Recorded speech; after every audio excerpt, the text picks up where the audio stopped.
Death, destruction, everything that this new planet had inhabited was brought to its knees by the rulers of Dimentine. The soul who had finally found his place was back at square one.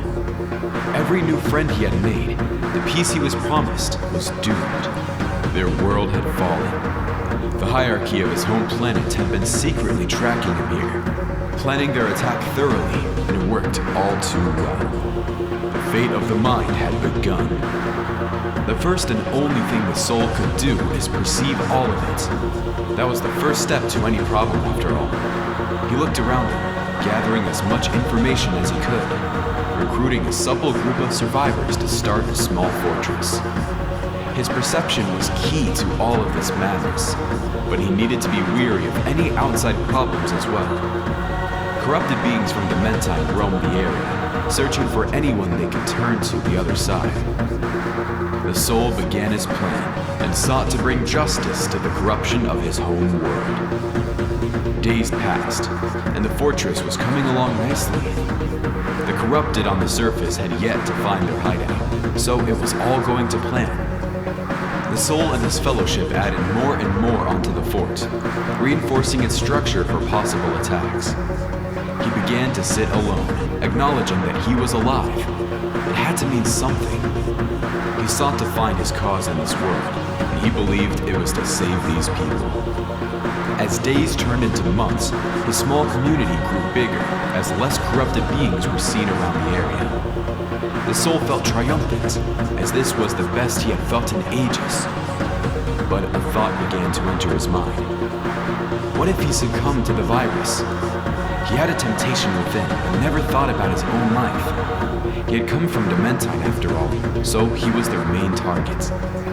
This thought stayed inside his head until one night, everything crumbled. One of the followers of Dimentine had spotted a survivor outside the fort, signaling an attack on all fronts. The fortress walls were blown open, killing dozens of the soul's fellowship. They were not prepared for this attack, and it would soon show. Not far into the assault, the soul was captured, being sedated by a Dimentine scientist. Everything went black, and soon he found himself in a small lab, chained up to a machine of sorts. He looked around, unable to move or speak as he was gagged. He saw the scientist who had kidnapped him across the room, preparing the machine for power. The soul knew what was happening.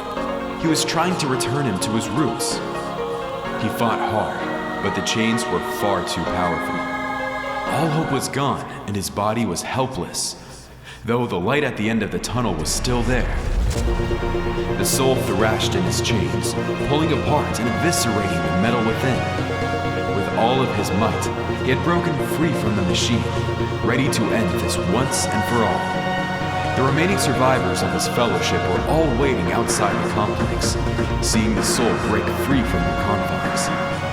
With his remaining power, he became their freedom fighter.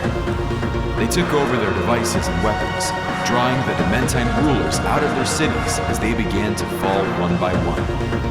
Peace was slowly becoming a reality as the soul and his people fought their way through the corrupted beings, the light now right in front of his eyes.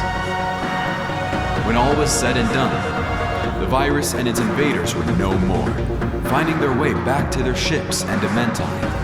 The soul looked back, smiling as he and his newfound family had done this. This was his true purpose. He had saved them all, and had found a new home to enact his peace within. The soul settled down, building himself a small cabin far from everyone, near a field where he could appreciate the sunset. He sat out, watching the day draw to a close, watching as a new world would be born.